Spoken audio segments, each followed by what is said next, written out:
Saludos cordiales, estimados amigos y hermanos. Seguimos con la serie de estudios con el objetivo de conocer la trayectoria de la entidad espiritual llamada Yahvé en la Biblia hebrea. El estudio es presentado con una exégesis neutra, fuera de la confesión religiosa, libre de cualquier dogma. En este sentido, quiero subrayar que para la historia de las religiones, las manifestaciones religiosas son culturales, no son intemporales ni son eternas, sino que se inscriben en un marco histórico definido que permite explicarlas en gran medida. Y que la cultura cananea, la cuna de Judá e Israel, fue una cultura dinámica en constante cambio, que se alimentaba de las comunidades más avanzadas, como por ejemplo de la cultura sumeria, de la fenicia, egipcia, persa y de la cultura griega. Así, en la Biblia hebrea, la expresión religiosa y las entidades espirituales veneradas son todas importadas del mercado religioso regional y adaptadas para el consumo local. De modo que nada es original en la Biblia hebrea, escrita como la tenemos hoy, a partir del siglo VI a.C., con un sinfín de modificaciones a lo largo del tiempo, incluso en nuestros días. Dicho esto, el título de la 10ª lección, la última de la serie, es Las cualidades del dios Dagón ganadas por Yahvé.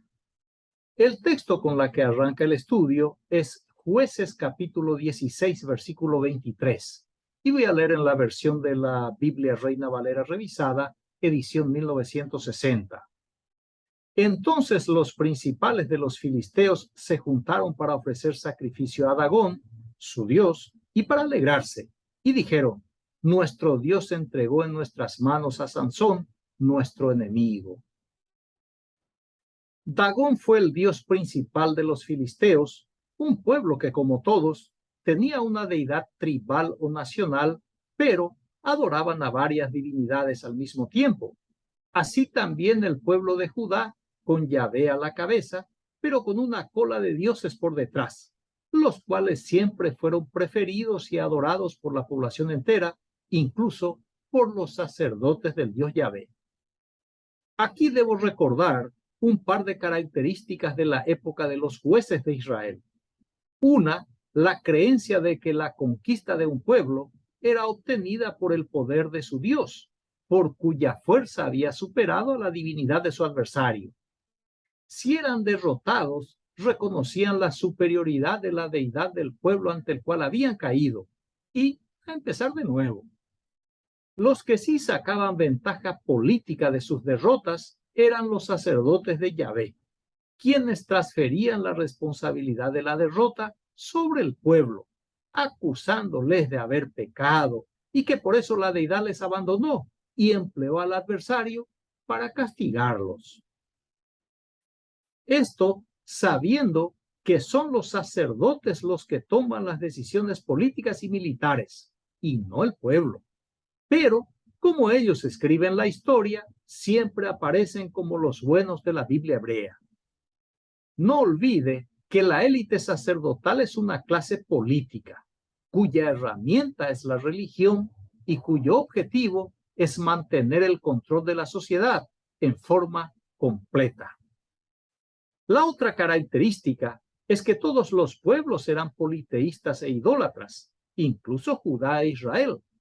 De modo que ese fenómeno religioso era tan común que nadie se molestaba, hasta que en el siglo V antes de la era común, los sacerdotes cautivos en Babilonia escogieron a Yahvé como Dios único, por razones políticas y económicas, y no precisamente por la devoción al dios edomita. Ese giro radical e inesperado desarrollaré en la próxima serie. En el texto se destaca la supremacía del dios Dagón sobre el dios el dios de Israel. Al dios Dagón atribuyeron el éxito de la guerra y le agradecieron con sacrificios, mientras que el prisionero Sansón, el juez de Israel, fue torturado según la leyenda. Jueces 16:21 dice, mas los filisteos le echaron mano y le sacaron los ojos y le llevaron a Gaza. y le ataron con cadenas para que moliese en la cárcel. En otro enfrentamiento, siendo Elí el sacerdote del dios El, cuyo nombre significa mi Dios es Él, los filisteos capturaron el arca de la alianza y llevaron como trofeo de guerra para ofrecer y enaltecer a su dios Dagón. Primera de Samuel 5, 1 y 2 dice: Cuando los filisteos capturaron el arca de Dios, la llevaron desde Ebenezer a Asdod, y tomaron los filisteos el arca de Dios y la metieron en la casa de Dagón y la pusieron junto a Dagón. Aquí debo aclarar que la leyenda del Éxodo es originaria del reino del norte, del reino de Israel. Quien tenía el supuesto arca del pacto era Israel. Mejor dicho, el arca del pacto la tenía Israel, pero era entre Israel y el dios El. Pero después de la caída de Israel, los sacerdotes de Jerusalén se apropiaron del arca y de su literatura, y el Éxodo fue reeditado, pero con un nuevo protagonista, el dios cananeo Yahvé. Como si ese fraude no bastase, el traductor al castellano, en lugar de ser fiel a la versión hebrea y poner él, emplea el nombre genérico Dios, Teo, para que el lector crea que se trata del Dios Yahvé. De ese modo se mantiene ciego al creyente, al oyente, al estudiante y al lector circunstancial de la Biblia hebrea. Los editores de la Biblia en castellano no respetan al autor hebreo ni al lector moderno. Como evidencia, examinemos la Biblia Kadosh israelita mesiánica, que en Primera de Samuel 5:1, en esa versión dice: los Filistín habían capturado el arca de Elohim y la habían traído de Ebenezer a Asdod. Elohim es la forma plural de El y significa dioses. Y siendo el dios el padre de todos los dioses, el arca contenía varias figuras de los dioses menores, como lo afirma el prestigioso arqueólogo israelí Israel Finkelstein en su libro La Biblia desenterrada. Las tablas de la ley, la vara de Aarón y el maná es un invento sacerdotal, cuya finalidad es validar la leyenda del Éxodo. Y para esconder el fraude, los sacerdotes prohibieron al pueblo que mirasen en su interior, mediante el cuento aterrador elaborado para tal efecto. Primera de Samuel 6:19 dice: Entonces Dios hizo morir a los hombres de Bet-Semes porque habían mirado dentro del arca de Jehová. Hizo morir al pueblo a 50,060 hombres. Y lloró el pueblo porque Jehová lo había herido con tan gran mortandad.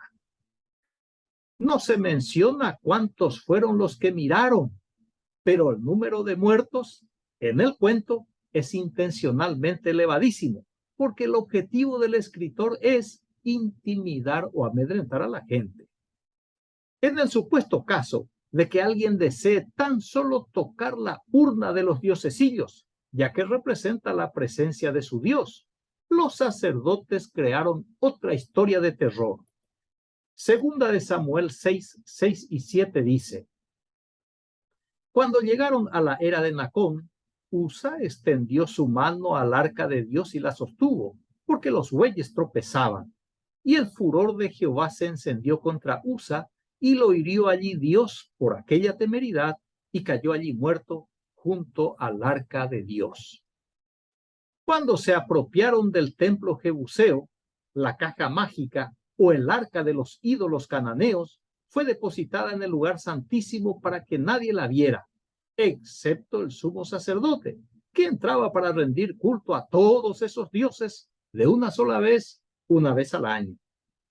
Así los sacerdotes del dios Yahvé engañaban y amedrentaban al pueblo y se enriquecían a costa de la gente campesina, de mayoría analfabeta, supersticiosa, politeísta e idólatra igual que ellos. Ya en el periodo de la monarquía y en otra batalla, los filisteos masacraron a los israelitas y fueron abatidos el primer rey de Israel, sus hijos y su tropa. Primera de Samuel 31, 8 y 9 dice: Al día siguiente aconteció que los filisteos fueron a despojar a los muertos y hallaron a Saúl y a sus 3 hijos tendidos en el monte Gilboa, y le cortaron su cabeza y lo despojaron de sus armas y enviaron a proclamar la noticia por toda la tierra de los filisteos, en el templo de sus ídolos y entre el pueblo. La orden fue que se proclamara la buena noticia al pueblo filisteo en general para festejar la victoria, y a los sacerdotes del templo del dios Dagón para la celebración religiosa. Siguiendo la creencia de que la deidad es el artífice de la conquista, los trofeos obtenidos en la batalla fueron exhibidos en el panteón filisteo, dedicados al dios Dagón, delante de todos los dioses también venerados en el templo simultáneamente. Primera de Crónicas 10:10 dice: y pusieron sus armas en el templo de sus dioses y colgaron la cabeza en el templo de Dagón. El templo de Yahvé fue igual que el templo de su colega Dagón, porque en su interior anidaba un sinnúmero de dioses venerados por el pueblo santo y por los sacerdotes de Yahvé, como muy bien lo describe el profeta Ezequiel en su libro, con lujo de detalles. El nombre Dagón es el diminutivo del vocablo semita Dag, que significa pez. Dagón es un dios pisciforme, representado por la figura mitad hombre y mitad pez.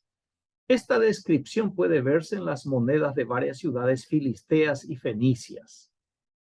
Las deidades pisciformes eran comunes entre los pueblos ciro-árabes, como en Ebla y Ugarit, la actual Marduk y Ras Shamra, y es citado por varios historiadores, entre ellos Herodoto, Genofonte, Estrabón, Diodoro, Cicerón, etc. En los descubrimientos de Ebla se encontraron referencias al dios Dagón como la cabeza del panteón de la ciudad, con el título de Señor de los dioses y Señor de la tierra. En Ugarit, Dagón contaba con un templo de gran importancia desde el siglo XIX antes de la era común. Dagón era el dios de los peces y de la pesca, atributo que le fue transferido al dios Yahvé y que se puede observar en la leyenda de Jonás, el profeta náufrago.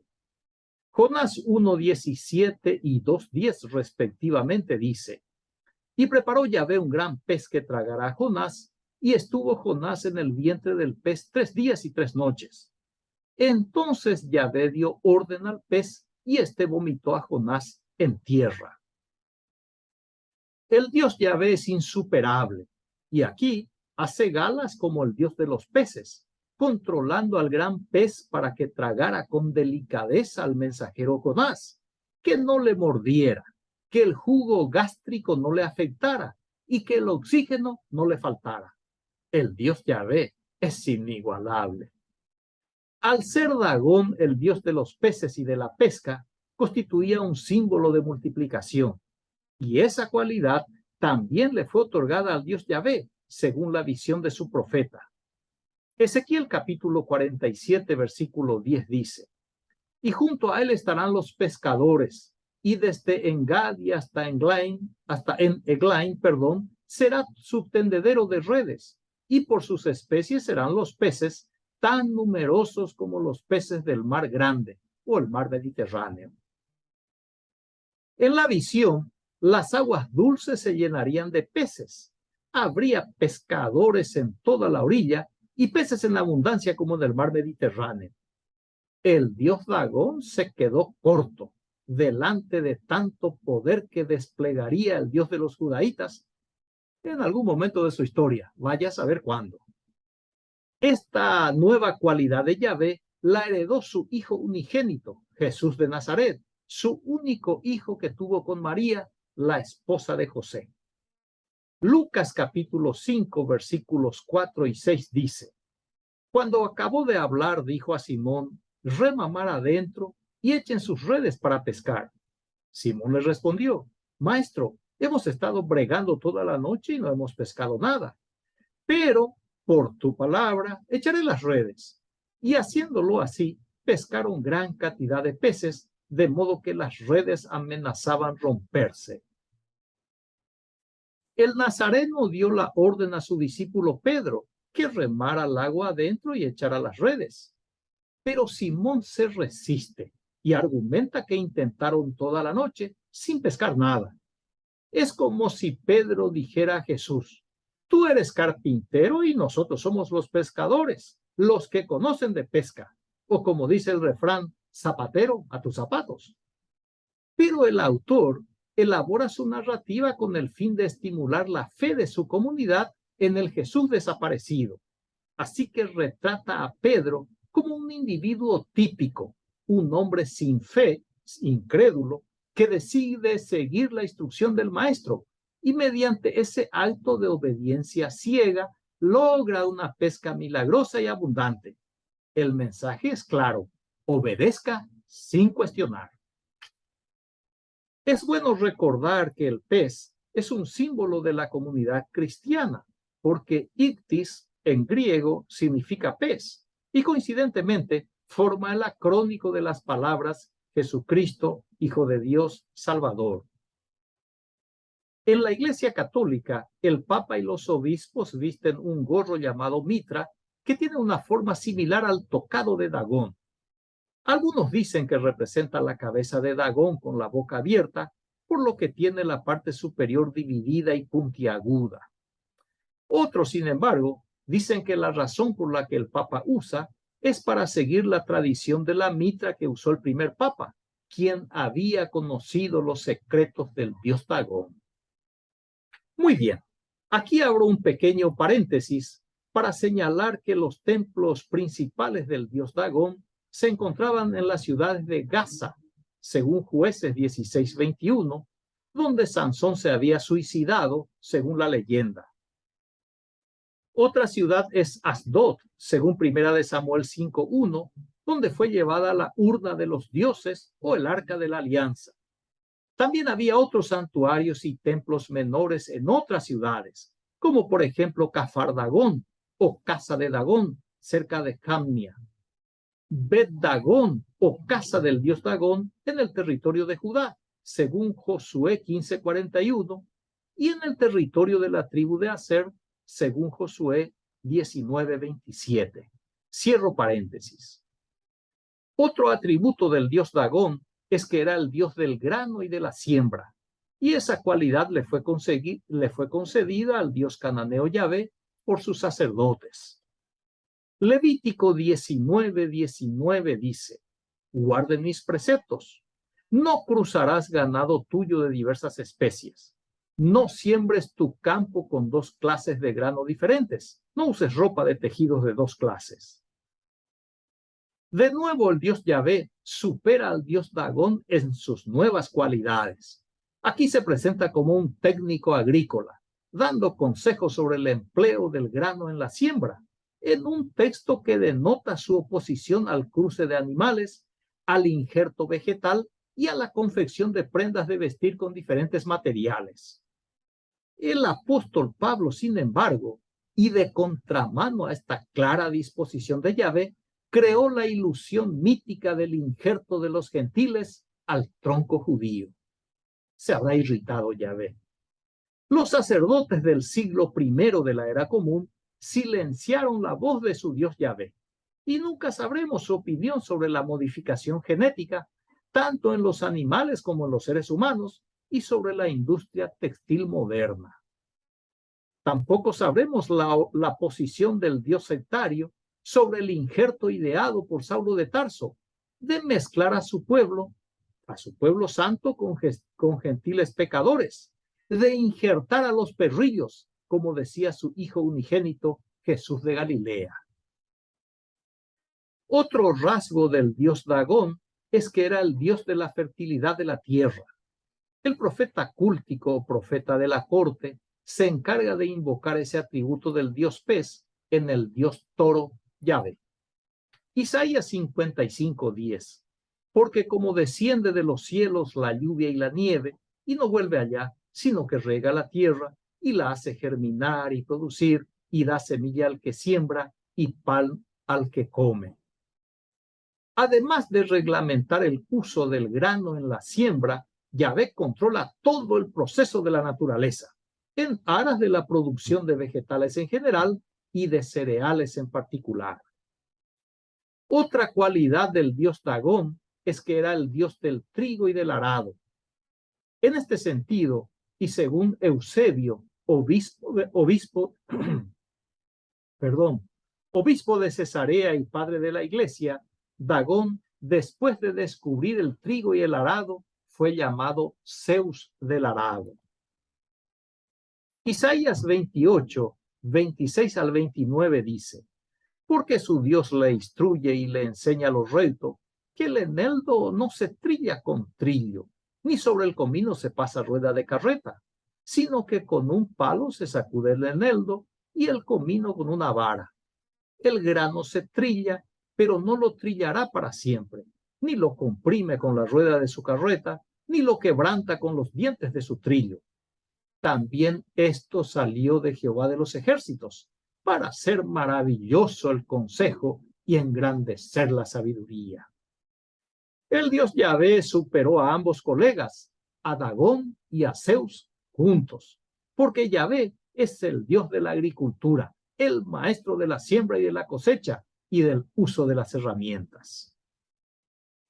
Así que Yahvé incorporó las cualidades del dios Dagón y se convirtió en el dios del grano, el dios de la siembra, el dios de la cosecha, dios de la agricultura, dios del productor, dios de la fertilidad o del abono, dios del trigo y del arado, dios de la cosecha y del cosechero, dios de los peces y dios del pescador. De esta manera y a lo largo de la serie, comprobamos que los sacerdotes del dios Yahvé eliminaron intencionalmente a las deidades más populares veneradas por Judá e Israel, y con sus cualidades enriquecieron al Dios elegido e impuesto por la élite sacerdotal, a una población mayoritariamente analfabeta, supersticiosa e indefensa.